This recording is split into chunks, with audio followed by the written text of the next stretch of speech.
Child development is a fascinating subject. It spans from conception to infancy, early childhood, middle childhood, and adolescence. And in all these stages, there are so many factors that influence how a child grows, how they change, and just how they become the person that they become. So how are these factors that influence child development organized to help us better understand this area? I'm Maria George, and in this video, I'll be going over the 3 domains of development that will help us understand the different stages of human development. The 3 domains of development are physical, cognitive, and psychosocial, or social and emotional. So even though these categories are clearly defined, sometimes the factors that influence development can fit into more than one domain. The physical domain looks at the growth and changes that happen to our bodies, such as motor skills. So a child's development of fine and gross motor skills falls under the physical domain. And the influences for the physical domain include genetic, nutritional, and health factors. And specific factors for that is for nutritional, what foods or what diets and meals does the child have or doesn't have?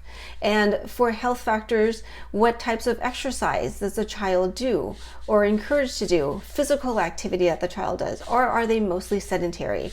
These influences will affect a person's growth and development in the physical domain.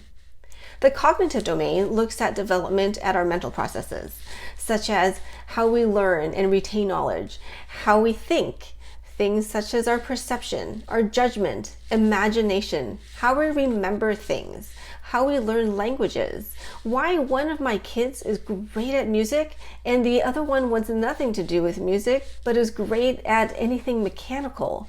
I have no idea because I'm good at neither one of these things, so no clue. But one example of a factor that falls under this domain is education, whether formal or informal. The psychosocial domain looks at the development of a person's temperament or personality, social skills, and emotions. For temperament and personality, how is it that one child be easygoing and another one be slow to warm up, and one child be mellow and the other one be more intense? For social skills, we look at interpersonal skills, how we interact with one another, and considering different types of relationships in the family structure, how that can influence a child in their social development, and then how a child interacts with friends or their peers or teachers or other people in their lives.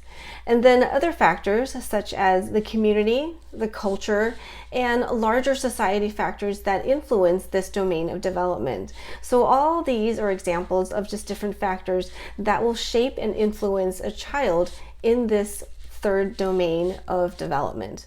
So at the beginning of this video, I mentioned that a factor that influences a child can fall into more than one domain.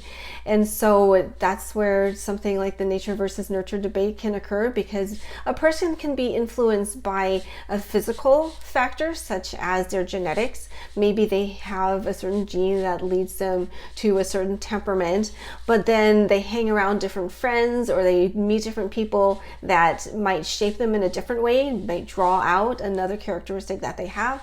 So that then, which has a bigger influence, the genetic component, the nature, or the nurture, the people that they're around. So if you want to learn more about the nature versus nurture debate, I made a separate video on that, so check that one out. Otherwise, I hope that this video helped you learn more about the 3 domains of development for child development.